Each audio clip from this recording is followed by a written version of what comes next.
Good evening, and welcome to Monsters Among Us. I am your guide, Derek Hayes. Welcome everyone to this very special bonus episode of Monsters Among Us. I'll tell you more about that here in just a hot second. Many of you probably caught this already last night. There was a special sneak preview of Paranormal Caught on Camera, Season 2. The television show that's been taking up a ton of my time over the past year. Well, the good news is, if you didn't catch that, Season 2 premieres on January 1st on the Travel Channel. Check your local listings for your exact time. So if that's something you guys are interested in, I highly recommend you check that out. My second announcement is that next week is actually Christmas here in the States. I don't know if I'm going to be putting a show out or not. I will kind of play this one by ear. We have another huge snowstorm coming, of course. So if we have the power and I have the time, of course, I'm going to put a show out. But just in case we don't, fair warning, it may be a little late. And finally, the reason we're here. David Flora of Blurry Photos Podcast, Justin Zinger of Zing This, and myself sat down to speak about Hellier 2. So join us in this little roundtable where we discuss Season 2, a 9-part series. A little disclaimer before we get started, I had some audio issues early on in this roundtable. So after about the 20-minute mark, my audio improved significantly, so I apologize for that, but you're going to have to kind of suffer through like we did. Okay, without further ado, ladies and gentlemen, the Hellier 2 Roundtable. Hello and welcome to another Roundtable where we get together as podcasters and talk about stuff that we watched on TV. Great start. Hot. We are covering Hellier 2. We did Hellier 1. Yeah, we returned to Hellier. Electric Boogaloo, I think. We did this. It was about a year ago, wasn't it? Because I was looking at my feed. It was in March. March, I was it really? say? That it wasn't, because I was looking at my feed, and I saw that around December, or at least the end of... No, yeah, you're right. I think it was around that time, because it was like the last episode of my season, which ends around February-ish. But I'm David Flora. I'm from the Blurry Photos Podcast. Gentlemen, go around and let's introduce who you guys are before we get into this thing. Professional David Flora impersonator Justin Zinger from the Zing This Podcast. And I have nothing witty to say, but I am Derek Hayes from Monsters Among Us Podcast. So we are here talking about, like we said, Hellier 2. We've done a few of these that they're always, I mean, for us, they're always pretty fun, especially when we cover things like the man who killed Hitler and then the Bigfoot and Mysterious Monsters, the 1975 documentary. So back at it. So Hellier 2 just came out from Planet Weird, Greg and Dana Newkirk, and it expands. It takes what Hellier set up and expands on it. If you haven't seen Hellier 2, this will be rife with spoilers. So if you don't want anything spoiled, go watch it and then come back and listen to what we thought of it. We're going to give you all our takes on it, some of the things we thought about. We're just going to kind of kind of decompress and try to put into words what's going on in our heads after seeing this thing. That's the goal. There's so many synchronicities. Wait, you guys are going to do that, right? Because I have no idea what's going on here. Yeah, Hellier 2, sponsored by Big Synchronicity. Boy, I hope those guys are getting paid by that industry, the synchronicity industry. So lots of stuff to cover in this. There were so many ideas that came up in this, I guess you can call it season. It's season 2 of it. That's kind of how we're differentiating things these days on television. So what did you guys think initially going into it before watching it? Did you have any expectations? Were you hoping for anything? Well, I'll kick this off with saying I expected to be disappointed. Well, no, I wouldn't even say disappointed because I didn't like the first one. I'll come right out and say I didn't. I enjoyed watching it a little bit, but I didn't like it. There was a lot of problems I had with it. I didn't understand what was happening, and so I went into this one thinking I'm probably not going to like this one either, and I wasn't disappointed. But there's a silver lining here, and I think I'm going to kind of wait to the end to talk about that. But things changed for me toward the end of the second series, so it was interesting. Let's just put it that way. Well, I had known this was coming out. I was completely kind of taken aback when it did come out because I forgot it was coming out. And then I got a message that said, hey, you need to watch this in like the next week. And it's been a fun week, guys. I went into this one after I'm going to tell the full meeting them at Mothman story at the end, but I had talked to them a little bit there, and they kind of were like, hey, if you like the first season, you're going to like this one. And I was like, uh-huh. And and there's a very good section of this. I feel it's right in the middle where I really jumped on board. Of the second season or the whole series altogether? Yeah, the second season. I mean, as I said, in the first season, episode 1, I was like, this is amazing. This is going somewhere. I want to be on this bus. And then by the end of it, I'm like, I should have gotten off like 3 stops ago. Because it just kind of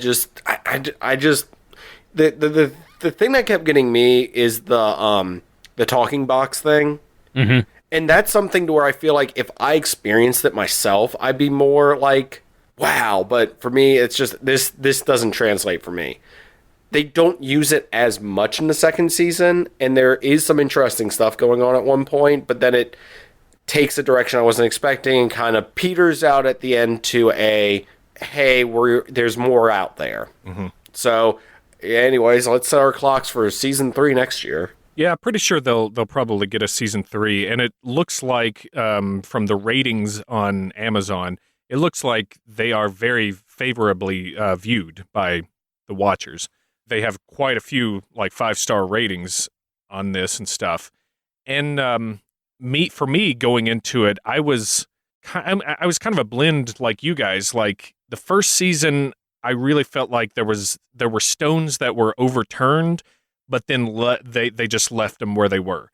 And those were the things that I really wanted them to follow up on. I think we mentioned in that first one about the cave systems, mm-hmm. all the connections between everything. Mm-hmm. And by the end of the first season, I was kind of like, well, it looked like they really ran out of stuff and pulled in a lot of weird elements that have no real basis for investigating stuff, at least scientifically. Now, they set up season 2 as, stuff's not over. There were things that we didn't figure out and were kind of being led along. And so when it started up, it was pretty interesting, that whole, there's more to this. There's somebody out there that is kind of playing with us. We don't know what's going on, but we're getting these clues, and there's like almost a map that they are piecing together and then following. So like about halfway through season 2, and it's what, 10 episodes? Yes. I think it's 9, actually. Is it 9? Yeah. No, it's 10. Is it? Right? Well, it's around in there. It's too many. It's too many episodes. About halfway through, they lost me. And then by the end again, I came at, and Derek might this might be what you're hinting at as well. By the end, I came back around to like a different perspective on how to watch the show, which made it, I don't know if I would say it more enjoyable, but I understood it more. And that's what I feel like we can get around to talking to in this episode. So going into it, I guess I didn't have terribly high hopes, and I think they at least met those hopes and I would say surpassed them a little bit. So I don't know, was this season better? It's pros and cons. You know what I mean? Also, wasn't this one released as like a dump instead of last year where it was episodic? No, they dumped it last year as well, because I remember binging on like 5 or something like that. Okay, I was trying to think, so I'm like, I thought this came out like over a few weeks, but I am incorrect on that. So yeah, binging this was a task. I'm not saying that negatively. It's just like I said, I wasn't on board for everything. Yeah, there's a lot to digest there. And there's a lot going on that they once again kind of blow past that point, and then it's like, wait, are we going to go back to that at any time? Something else I wanted to point out, did anyone have any, because I know I spoke about like how the first episode of the first season kind of gripped you with fear. Did anyone else have like any moments in this one that kind of got them on the edge of their seat? I didn't. And I know exactly what you mean. Like in that first season, there were times where like it got goosebumpy in the stuff. That first episode, yeah, where they're talking about the goblins, the caves, the footprints, the pictures. And also the spirit box, I think, was a creepy section in that first season, where they're on the porch, you know? Yeah. I mean, for me, this one, I think having seen all that and going into this, it fell flat in terms of fear for me. Yeah, I agree. I didn't have any like gasping moments or any like goosebump moments, if you will, like I had in the first episode. I remember, when Greg was talking about the goblin reading the letter from what was it, Danny Christie? Is that what his name was, or something? David Christie. David Christie. When he's reading that email, like, yeah, for sure. Season 2 it had like that slow burn. It didn't have that upfront, here's what we're going to talk about kind of promise. It had the here's the ride. At the end of the ride, we're going to tell you what you just experienced. And that's exactly how it played out. So the part that kind of put goosebumps on my skin was there was a point where they, I think it was The Altar episode 6, where the first season premieres. And there's a moment where they're like going over, like where they're playing like different news reports and stuff, and different podcasters, talking about Hellier. And there was a moment there where I went, uh-oh. I had the exact same moment. Because I'm like... When I heard that, I'm like, oh no, please don't pick us, don't pick us. I was seriously like... Say nice things. Like I was bracing to hear like one of our voices and then see like Secret Transmission Podcast as the one it originated from, because I'm like, I didn't get an email or anything to use the audio. Oh no, Toby. But no, I mean, it was cool to see like because this all happens, and it's weird because it happens pre the first season coming out, then post the first season coming out, and they get a lot more responses to stuff, and there's a lot more leads, and they say that they're sifting through them and everything too. But that's the other thing, is they point out this whole thing of like that there is all these other people now watching season 1 and picking up on stuff they didn't even think about, or that didn't even come to them. And I'm like, that's actually kind of interesting. Is now you've got this like whole entire world of people looking at like dissecting like every instance of stuff. And there's a lot of numbers and a lot of coordinates and a lot of stuff in season 2 that I'm sure that when season 3 comes out for this, I'm sure they'll be able to have more people being like, oh, did you know that this number actually means this? Because that's where it kind of lost me at points, was the number significance to stuff. It is weird that it does match up to stuff, but for me, I'm just kind of like, I'm cool. Yeah. I had the same line of thought kind of led me to a place right in the middle of it where I'll come out and say it now so we don't beat around the bush, but like, at one point, I was just like, oh, they're making all of this up. Like this is all manufactured so that they can create a compelling story. Yeah. And that hit me, and I watched the rest of it with this perspective of, oh, look at all these elements they're tying in. Look how they are using that to tell this story. Yeah. And I think that's very interesting. I don't think it's necessarily a bad thing, but at the same time, there is a little twinge of like, yeah, but should you be portraying this as 100% real? There's something going on. There's gods and goddesses in the universe. And like, some people really believe this stuff, or you're like giving credence to that idea. So to me, at the end of it all, I came away as like, this was a very interesting, like almost augmented reality story kind of thing. Like they are real, but it's a story, but it's, there's all these elements from people who have thought that things were in this and that. And so that's kind of, it shifted my perspective on watching it. And when that happened, it made it more enjoyable for me. So that's not necessarily like me saying that was a bad thing. You know what I mean? I completely agree. And the exact same thing actually happened to me. And this was last night I was watching this. I sat down, I was watching the final episode. And to this point, I'm still a little bit bitter that I sat through all of this. It's a long show. And I'm not saying it was poorly done. It was beautiful. The score was beautiful. Yeah, the music's great. I thought the editing was much better this season. I didn't have a lot of complaints other than it was taking forever, and I didn't really know where all this was going. It's just yarn after yarn after yarn after yarn. I'm like, all right, come on, eventually you're going to have to pull on one of these things. And then, like you said, it clicked. Like, just like that, this is made up. This is fiction. This is not a documentary. This is a story that these guys are telling. And then I started running this whole series, not just season 2, but season 1 back through my head. And how brilliant were they? Did they put this together? Like, all these pieces tie in. Like, this is a difficult story to tell, let alone create. Mm-hmm. So a lot of props to these guys.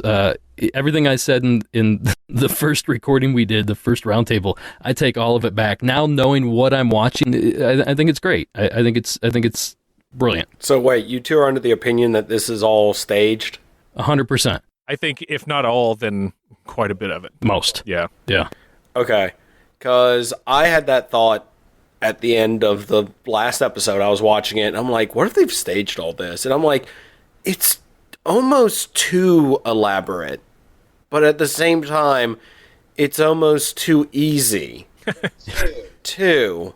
Because it's one of those things, and it's like if someone creates like a scavenger hunt, but it's so impossible to even start it, then what's the point of even that's the thing that got me. Was I was like, well, that's where this could be something to where they're fabricating some of this, because there is it's just, how is somebody going to find that little tiny piece of information and I'm sorry, maybe I'm just a blabbermouth, but if I had information and someone came to me, I wouldn't be like, keep digging. I'd be like, here's the next step. I'm going to make this clear in front for you guys. You need to go down that road over there about 2 miles and then take a turn. And there'll be something there you need to look at. Not, well, some roads you might need to travel down. Yeah. Maybe not far enough. Yeah. Well, where's the mystery in that, though? I mean, that's they're laying out a mystery for us and themselves to solve. So, by spelling everything out, obviously that's not going to be a fun watch. And I guess I should retract a little bit and say I don't think they made everything up. I honestly think that the original email was real. It came through. They reacted. Maybe the first 2 or 3 episodes were them reacting to it. Then they started to see all these synchronicities and just started following it.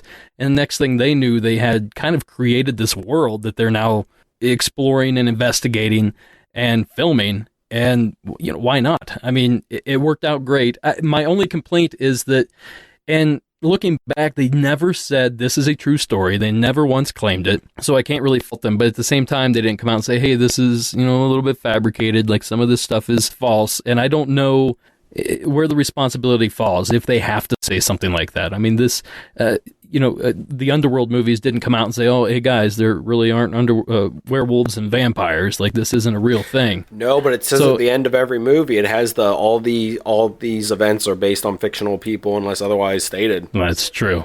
But they have to put that in every film legally. So, and it's probably in Hellier if they did it correctly. Yeah, I mean, I think I'm with you, Derek. Like, I don't think it was completely 100% just written up. They're taking very, I guess, real stories and encounters from people and ideas that have been out there in the circles we run in for a while, and they're just tying it together in an interesting narrative. And I think, I think they might have started out looking for something. Mm-hmm. And again, I should point out, this is speculative. We obviously don't know 100% this is all made up. So I will caveat it with that. But you do have all these narratives, and I think that they maybe followed up on stuff and just ran into a dead end. And then they tried to look elsewhere for more and it all just sort of started snowballing and got together in this narrative, this world, as you said, that they created. Mm-hmm. And I think that they were able to then pull from lots of disparate ideas out there to serve them in this narrative. And it does it in a very interesting but a little bit chaotic way, which is, sometimes fun to watch. And I think that there was a heavy hand of improvisation in this. Mm-hmm. Just like, okay, we have this information. Let's sit around and let's talk about it, and let's see what we come up with and where this leads, and what we say as if it is like 100% real and the universe is guiding us, kind of thing. Yeah. I just kept getting that impression from it. And the funny thing is, I never got it until that last episode. There was a point. It was just like a point where it clicked in my head, like, wait a minute. Same. It was like that. It was so weird. And it seems like all three of us had that exact same experience. Well, mine was when he found the balloon in the woods. Okay. And I was like, that balloon, he dropped it and then went back and walked up on it. Yeah.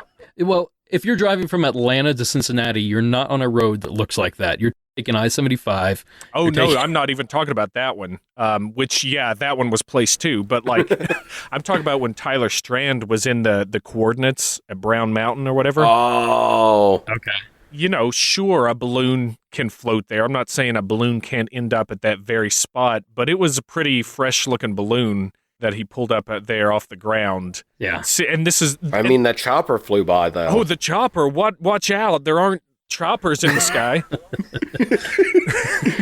Which is a true statement. Let me tell you what, if that is reconnaissance, then I am under surveillance big time, because everywhere I go, I have videos on my iPhone of all these black helicopters flying 20 feet off the ground. David was with me. We were recently. We were in the desert. It was awesome. There were black helicopters everywhere. They were flying by like every 10 minutes. It's like there's training exercises or something they were doing. It doesn't even have to be that.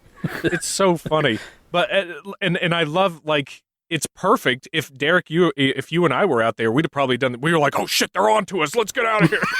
I would have done the same thing and played it up a little bit, because that's what you do. You're making a film. Yeah. And I kind of lost sight of that with the first one, because I thought it was a documentary. I thought this was 100% genuine. I thought everything they're saying was gospel.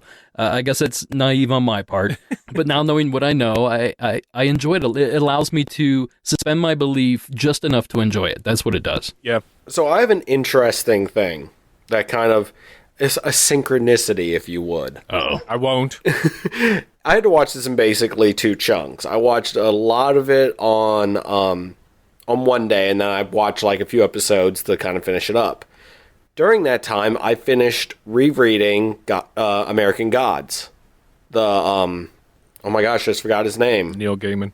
Neil Gaiman book. I just finished rereading that again because I felt like reading it.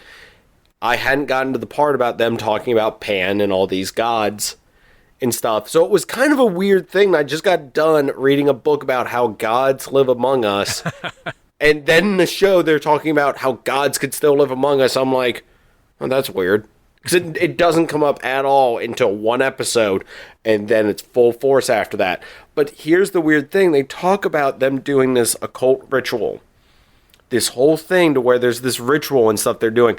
What if that's the whole purpose of this show?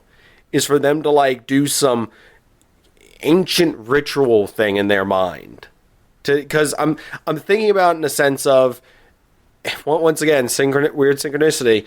In American Gods, the more people believe in something, the stronger it becomes. In this, the more people believe in something, the stronger it could become. So you're saying they're trying to get the masses to re-believe in Pan and therefore bring him about? Is that what you're getting at? Man, it's just all tulpas to me. That wasn't a no. To me, I kind of took this as the passing of the key, or what's the term? When you hand down the Passing of the torch? Thank you, jeez. The passing of the torch from people like Indrid Cold and whoever these other John Keel. Kind of John Keel types to these guys. Like, they're the next ciphers. They're the next decoders that are going to, bring in the next round of weirdness, I guess. I don't really know what they're supposed to do, but it seems like there's some sort of passing of the torch going on here is what they're trying to imply. Well, I think they're on the right path. I mean, they may be manufacturing it for themselves, but they're doing a damn good job at it. Yeah. And I think they, a lot of people are taking them very seriously and respectfully like that, which, I think there is a degree of that. That's fine. Yeah. Like they're doing a very interesting job, I would say. I don't know if ethically I would agree if this is all 100% made up, but as far as telling us as being storytellers, as being paragons in this world, they're doing that well. They're becoming that. They're coming into their own for that. So it is interesting to watch. Let me propose a quick question. Sorry, Janger. No, go ahead. Let's just pretend for a hot second that we're wrong. This isn't made up. This isn't fictional.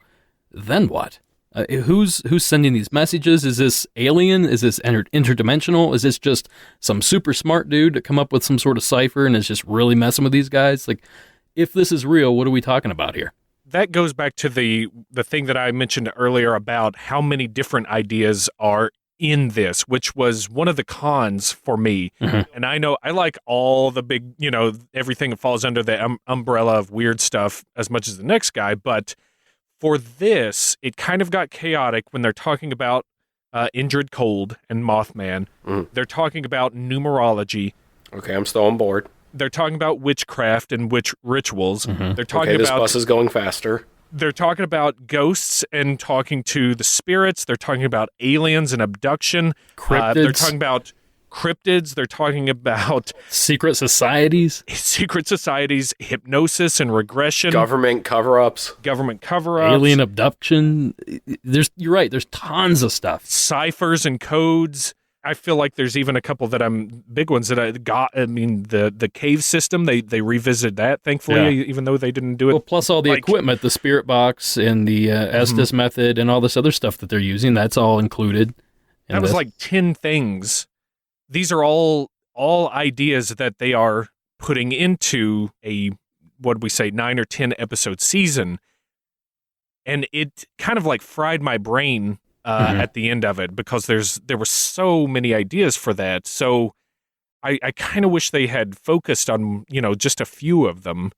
But I don't know, can you? Well, they're talking about gods and mythology. They called stuff back all the time from season 1, so potentially we could see this stuff again in season 3. It may not be a dead end. It may be called back. So I just had a realization. Go for it. About something. Okay, just everyone try to wrap your head around this real quick. So they had that one incident where they showed that their one friend who didn't believe in aliens, wasn't really on board with all that stuff. They get a hypnotist to put him under. And then what happens to him after that? He believes that he was abducted and believes in all this stuff. What if the whole thing, once again, going back to this whole thing being some weird ritual, is them getting everyone to believe in this stuff and to believe in the story they're telling? They showed how they did it right in front of our eyes. And what do you think will be the result of that? What's their goal?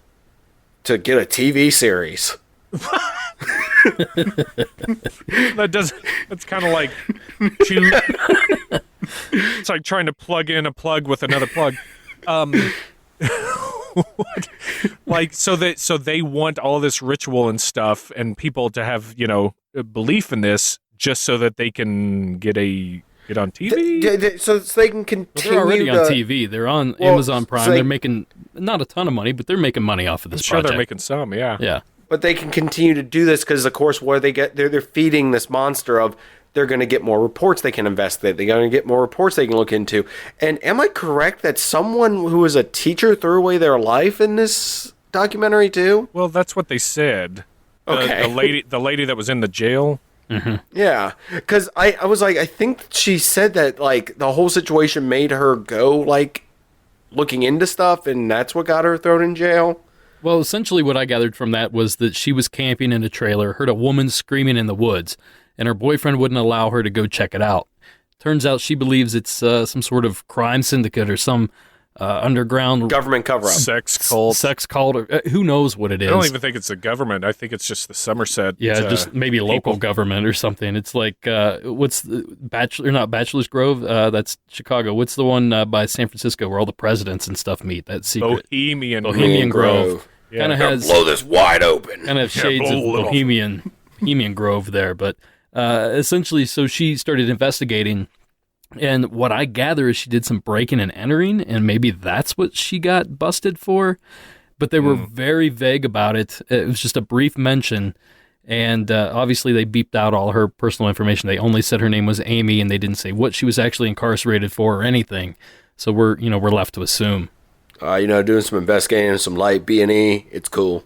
It's totally cool. I mean, it could Looking for happen. goblins. It could happen to any of us. I've definitely done my share of being not breaking, but definitely entering a place I wasn't supposed to be in, in the vein of ghost hunting. So, hey, I wasn't you and me stealing both, anything. hint.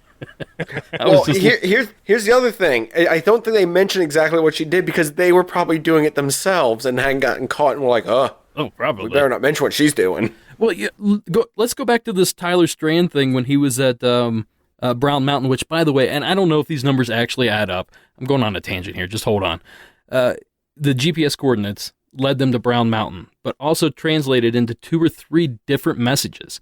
If that actually happened, that's insane. That's possible. Of all places, Brown Mountain, where, of course, the Brown Mountain lights, famous spook lights that have been there for hundreds of years, the fact that all those numbers seem to add up like that, that really seemed to hit me pretty hard.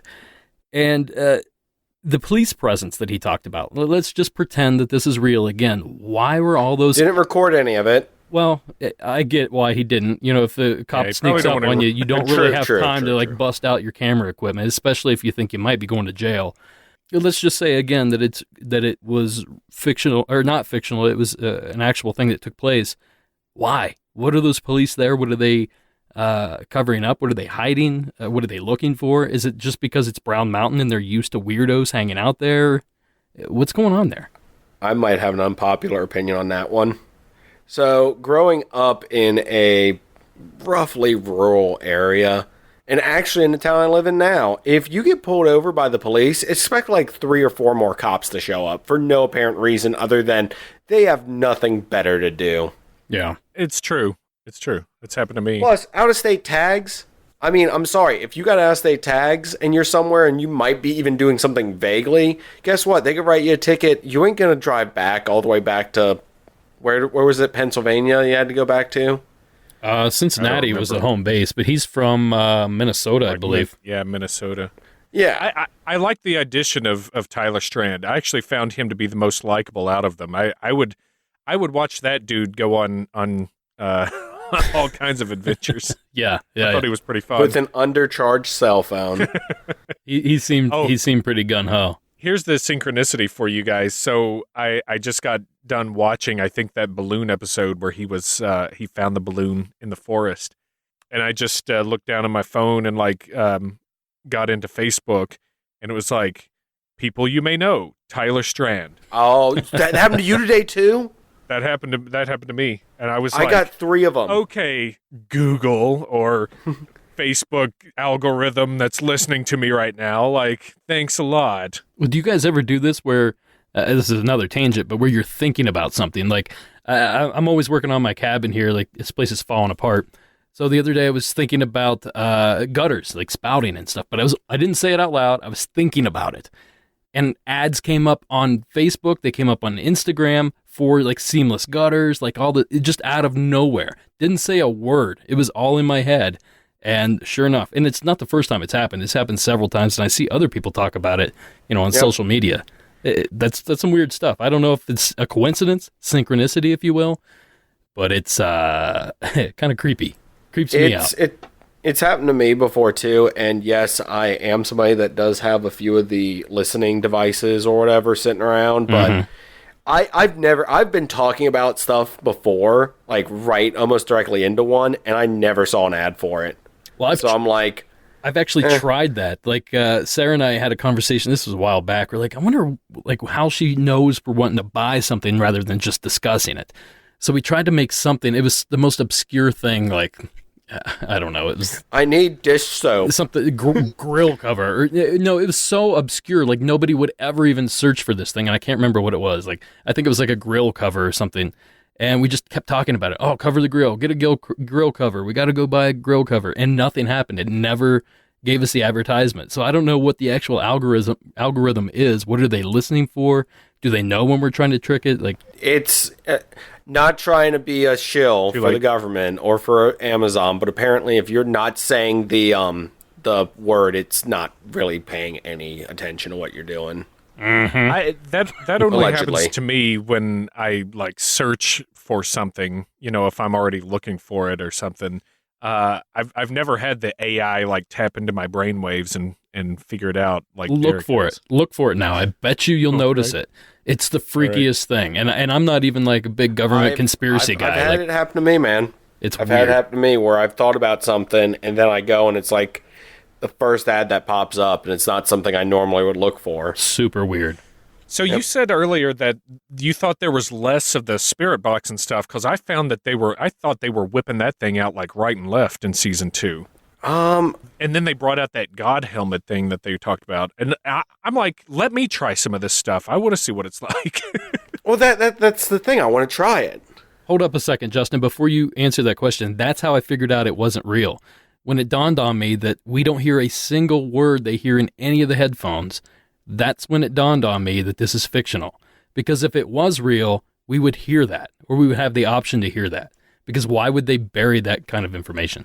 I also find it a little suspect that you can't hear somebody who is right behind your head and what they're saying, so that, to set up the premise that he's being pumped words through this white noise thing and headphones, and somebody's 1 foot away from him, like answering him and asking questions, and they're supposed to not be able to communicate, quote unquote. I found that very suspect too. Like, why don't you put her outside? Yeah. And have him. No, actually, I was thinking when I was watching this, I'm like, go get a stranger.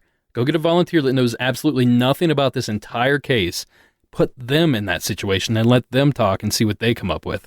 Again, these are reasons why I believe it's fictional, because they don't do these kind of things, which I'm completely fine with. Again, knowing that it's a fictional story, not a documentary, I guess, I'm okay with it. But it's just learning all this stuff is like, it's kind of fun, actually. I'll be honest. It's kind of fun to like go back and like discover all these little things that are hidden in there. Yeah, like if you take this as another, like a modern day Blair Witch. Mm-hmm. Ah, that's a good comparison. That's kind of how I started looking at it. Yes. And it's like, wow, it is really, like you said, Derek, there's a ton of ideas that they were really smart to like tie it all together and figure out how things connected in there. I think that took a lot of work. Again, this is going off the speculation of just this immense feeling that I have that everything is completely manufactured. At least a lot of the stuff is completely manufactured. So, or at the very least, a lot of these bridges are manufactured, like from point A to point B. Like, well, let's just fudge the truth here a little bit. And no one's checking these numbers. No one's doing all this math. No one. Did anybody actually check the coordinates? Are they actually Brown Mountain? We don't even know that. So. Yeah, I don't think they would fudge stuff like that. I hope that's not. easily checkable. Yeah, but it's in the other thing that the two things that really kind of freaked me out in this season were, we had mentioned the Eyes Wide Shut cult in Somerset. That's just that is freaky just because it's humans doing. You know what I mean? Well, like, it's very plausible too. That could happen. It's very plausible. Yeah. Did they ever find any solid thing on that though? Well, not really. They tried to say that one house Tyler went to had a tree carved on, a face carved in the tree. And you know how many of those I can find anywhere? Well, you're surrounded by 6 cults then. Oh no. The other thing that I found pretty disturbing was the whole idea of this Terry Wrist character, who they set up as a real person in this season, and sounds pretty disturbing as a person. Yeah. The idea of that is also freaky to me. And plausible. So they did point out the whole terrorist thing, right? In the first season, they made that. Okay, I was like, I thought they did in the first season. They said it again in this one. I'm like, was that just us making jokes in the previous record, or did they actually recognize how, like, on the nose that is? Yeah, no, they definitely brought it up. mentioned that, yeah. Yeah, because they brought it up in this one. I was like, okay, cool. I was hoping someone would say it at some point. I think it actually helped bolster the character that they came up with for Terry Wrist in this. You know, thinking that it was just a made-up nobody, and then you find out, oh, no, it's actually a somebody, and this somebody is something else. He's a force of nature. You know what I mean? He's plugged into everything. Yeah. And so I was disappointed that they dropped that we never heard back, you know, about this guy they set up. We never heard about Indrid Cold anymore, which they were really hot on the trail of, pun intended. And then... So maybe like season 3, we hear from this Connor and Connard, which I thought they were saying Connor and Connor. I did too, for the first like 6 times. I'm like, man, that Indrid Cold is an unoriginal bastard. That was an interesting path that they just left. And then they went on, like, they set up all these bowling pins in each lane. And they just went down the alley, down the bowling alley, setting up the pins, and then just left the lights on, and walked out, and drove home.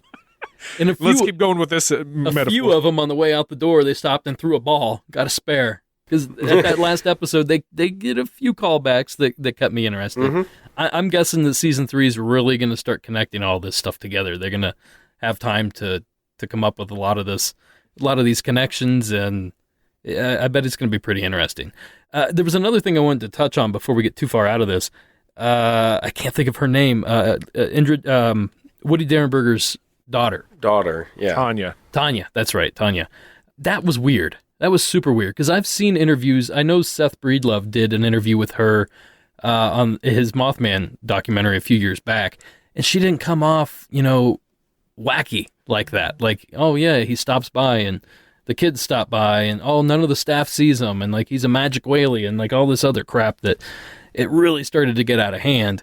She didn't sound like that in that interview, so I'm not real sure if they're like, hey, will you ham this up for us a little bit, or you know what's going on here? Like, it was a little strange to me. That's interesting.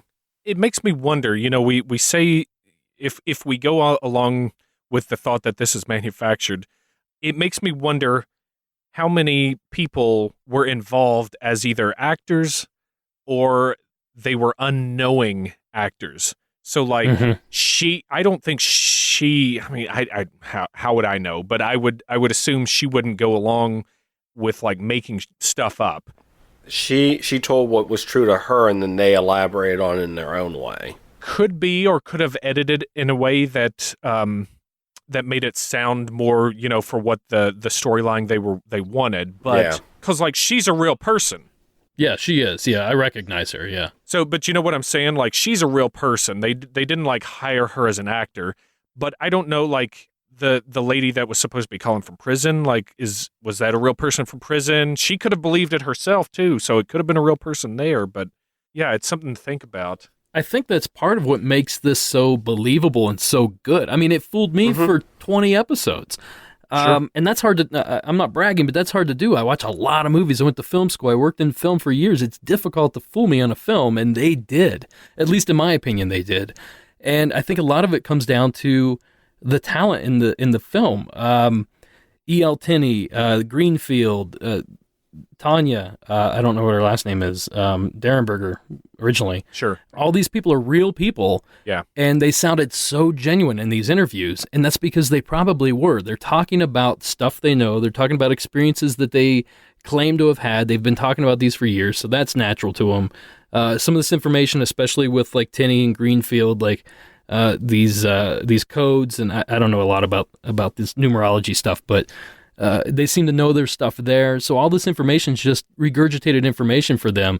It makes it all sound so genuine and so factual, when in reality, I feel like maybe it wasn't, but that's why it came off so realistic. Yeah, it makes me wonder how much they believed in what these guys were doing, or how it was explained to them. Now, can you imagine if, like I said earlier, this stuff is all true? Let's just say none of it's fabricated. Right. How pissed off those guys are listening to this episode. We keep saying well, they have every right to be. Of course they do. It's real. If it's real, yeah, sure. Of course they do. Yes. But like that would mean that all this stuff, like I said, gods or entities of nature are real. There's goblins running around beneath us. There are that numerology is real, which is completely not. Yeah, that is not a real thing that works, or anybody can. Well, did you see things in the film that you thought didn't work, or?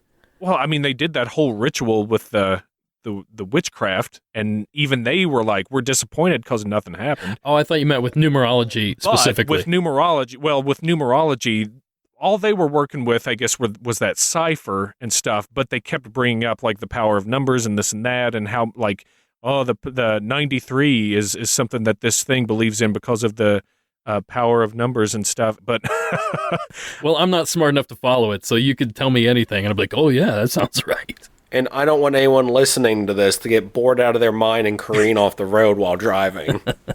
That's right. Well, so how about a little synchronicity for you guys? I went to the store today, and my change was $7.77. Didn't they talk about? They talked about that in the series, didn't they? It was like the opposite of 666. It represented the Trinity or something. 777. Yeah, really? I heard that recently. I thought it was remember. on Hellier. Maybe it was somewhere else. Well, like I'm not religious. I have no idea. 3 and 7 are important to Christianity, so like synchronicity everywhere. Yeah, they put whatever belief they want onto stuff. It's confirmation bias. Yeah. I mean, I've been playing Halo Reach recently, and Bungie's obsessed with the number 7, so that's in there a lot. Synchronicity. At one point, Zenger sent a text out saying that we had to drink every time they said the word synchronicity. Oh my god! And you would have. That's why Toby's not on the show today. Visit. He actually had alcohol poisoning. He's still in the hospital. He's recovering. But we think he's going to be okay. We should have put that disclaimer at the top. Do not play the drinking game with synchronicity. You will die.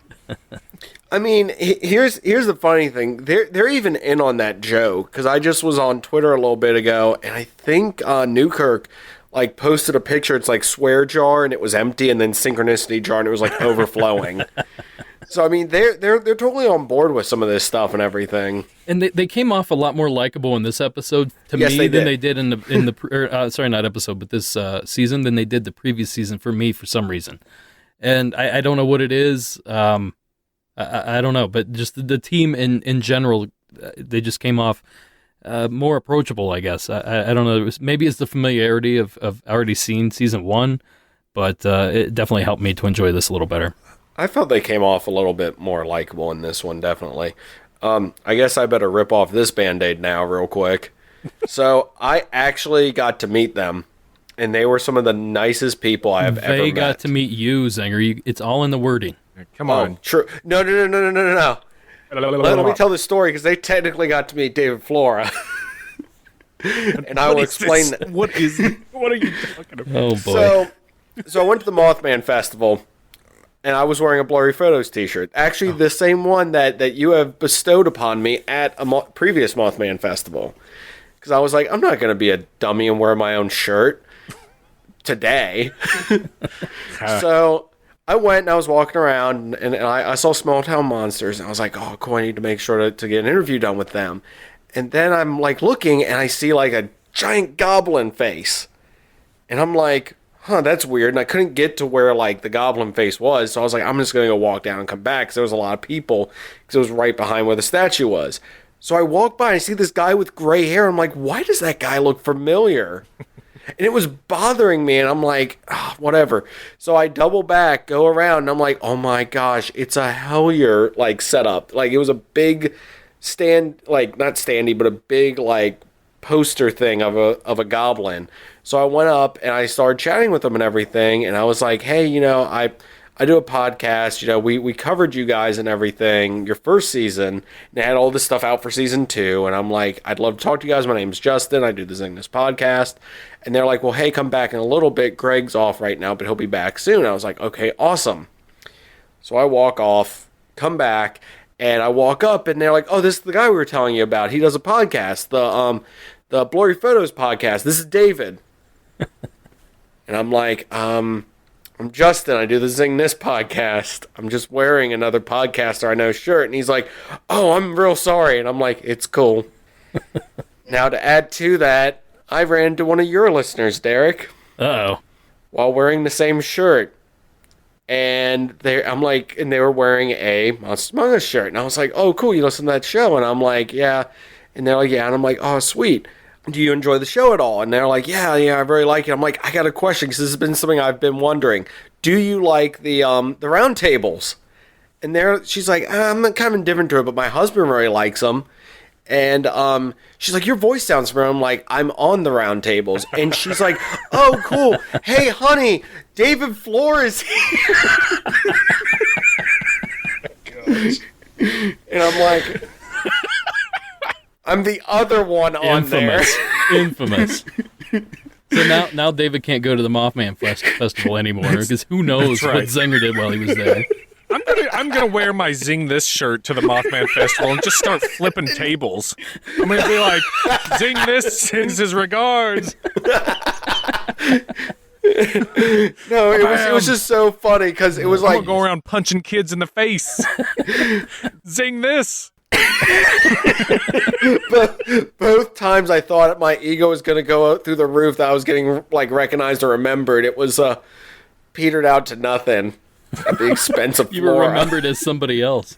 They remembered him. Oh my god! I should have been like, I'm not bald enough to be Flora. You're not. I'm actually Stecco.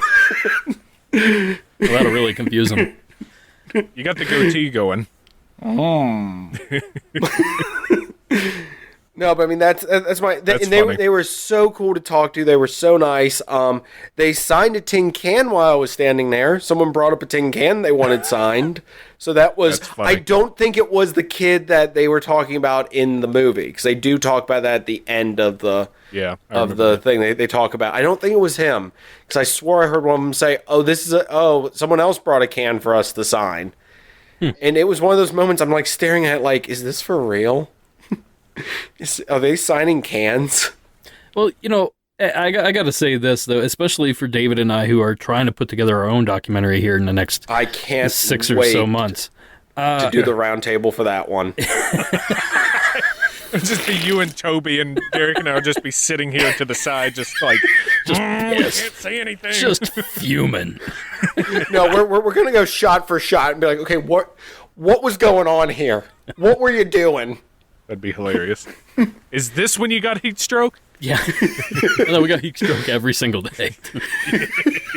But there's something to be said about, doing this kind of thing. Like, there's not a lot of paranormal TV documentaries, that kind of thing out there, especially entertaining, high value or high concept, I guess is the best way to say that. Like, they're definitely filling a niche that needs to be filled by more people. Mm-hmm. So for that, I certainly commend them for putting that effort out.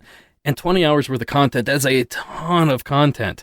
It's true. We're working on getting our teaser edited that's like 4 minutes, and it's been like 2 months. So just imagine how long it takes to put stuff like this together. So good on those guys for doing all this. And I think it certainly, fictional or not, I certainly think it helps the paranormal field in some way. Mm-hmm. I agree. I don't want to sit around and bash on people who are going out there and doing stuff and storytelling and taking all the stuff that is very interesting to learn about and talk about and putting it all on film and keeping the story going. I can't fault anybody for that. And I think at the end of the day, the pros outweigh the cons for it. And again, like I said, it took me kind of changing perspective to watch it and kind of saying, oh, this is more entertainment than real life, something I should be like concerned and worried about, every time I step out the door.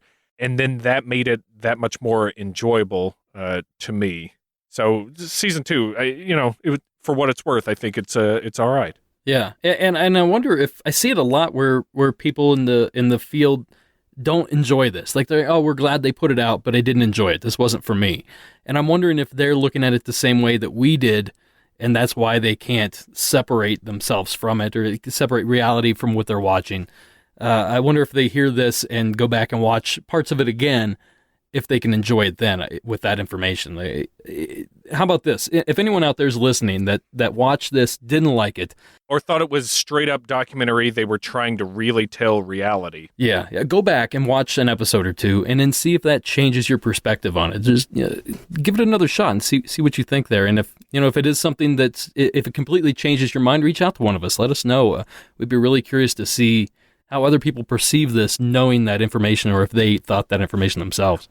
I just want to say this, and this is maybe me just trying to rationalize some stuff real quick, but I feel like my separation from a lot of this stuff, if it is all real, was I'm not experiencing what you're experiencing, and if I were there, maybe I'd be more on board, but since I'm kind of sitting here in a room, it's sort of like, because when they did the stuff at the bunkers, or at the TNT area, mm-hmm.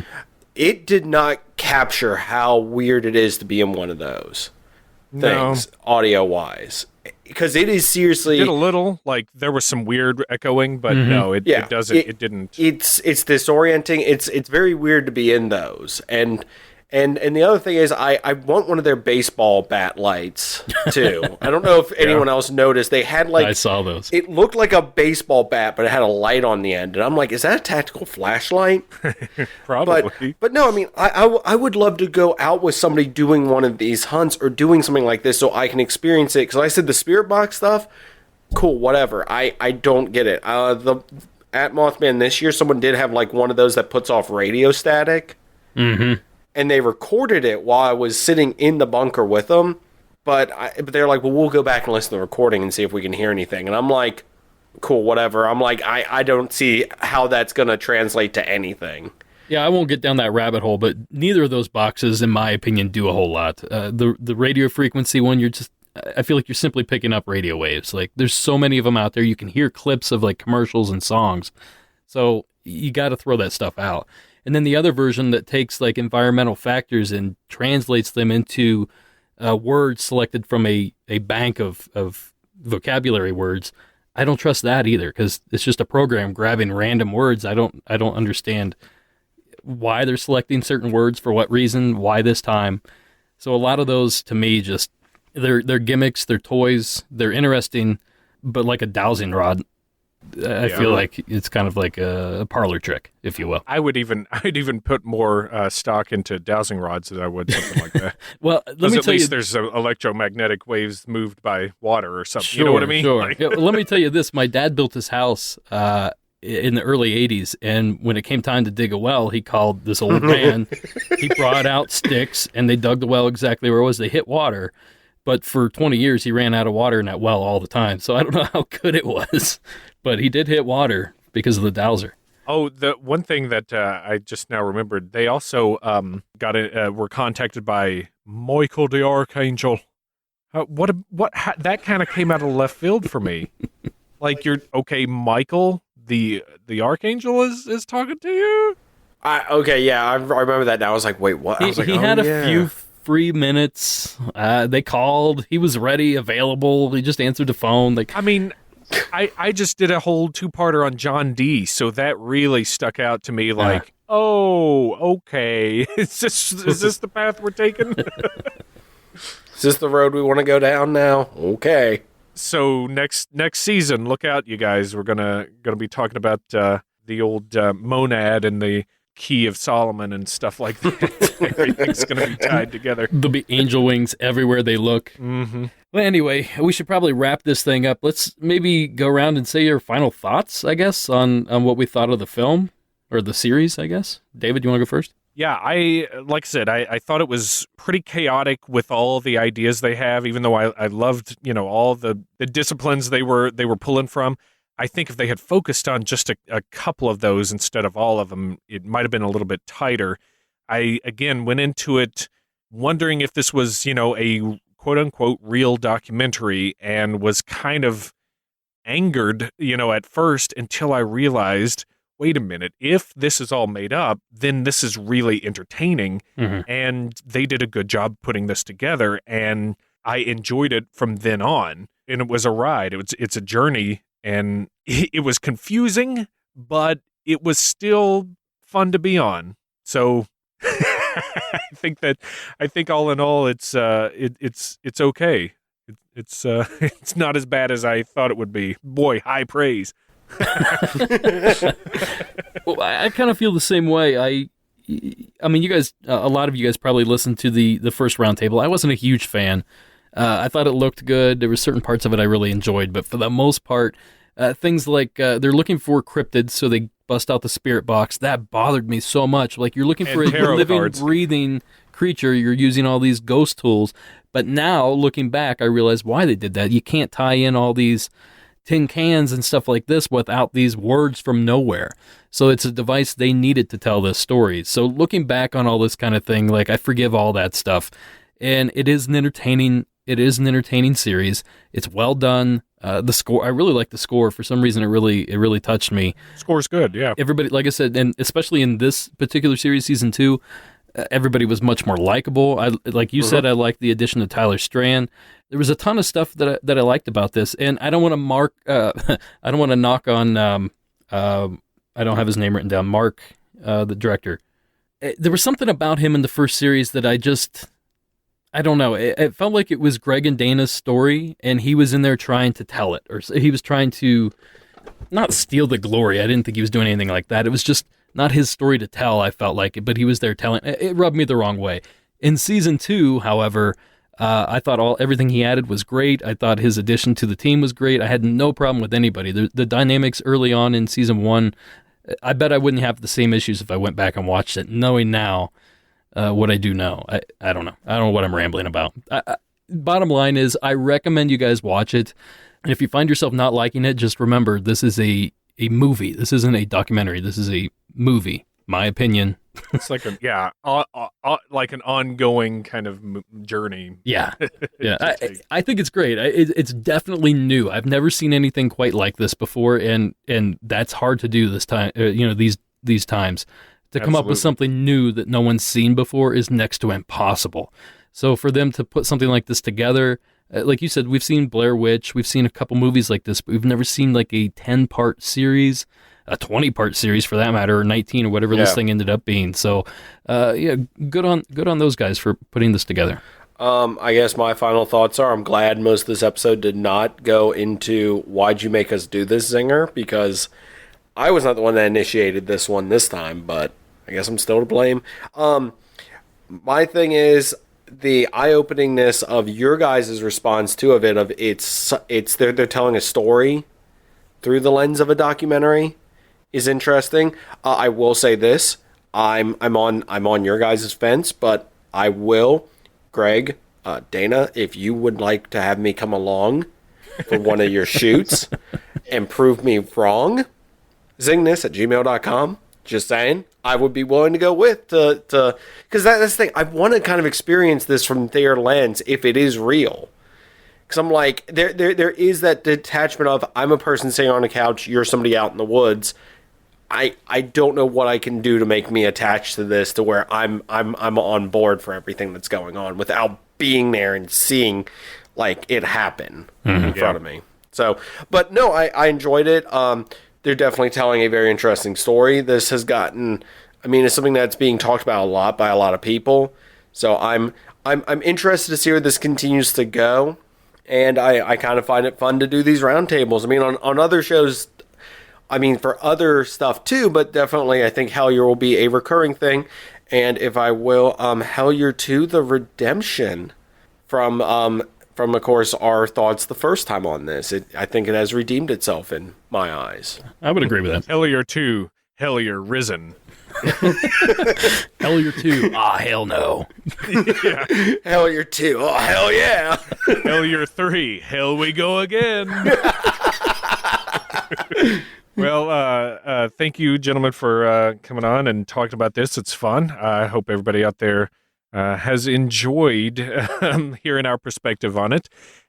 If you want to know more, let's go around. Derek, let's start with you on how to find more from you. Well, you can find Monsters Among Us podcast wherever fine podcasts are sold. You can also find us on Instagram, Twitter, and Facebook. And I should add, December 18th on Travel Channel, you can catch a sneak peek of the second season of Paranormal Caught on Camera. No idea what time it is, but it's the 18th of December on Travel Channel. Ooh. You can, of course, find me, Zinger, on the Zing This podcast, where we talk about nerdy topics, which sometimes go into the world of the paranormal, but you can, of course, find that as well on most podcatchers. You can find us on Twitter, Instagram, Facebook, wherever you can find great podcasts, such as the gentleman I've just been speaking with. And to round it all out, sir, where can people find you? You can find Blurry Photos at blurryphotos.org. All places that you can find your regularly scheduled podcasts, like these guys. I'm on Twitter, blurry_photos, and Facebook, just search Blurry Photos Podcast. You can find all that stuff probably on any of our respective websites. We all talk to each other pretty regularly anyway, so shouldn't be hard to find any of us. Thanks again, guys, and thanks to everybody out there for listening. So for Justin at Zing This, and for Derek at Monsters Among Us, I've been David from Blurry Photos Podcast. See you guys later. Talk to you soon. Have a good night. Bye.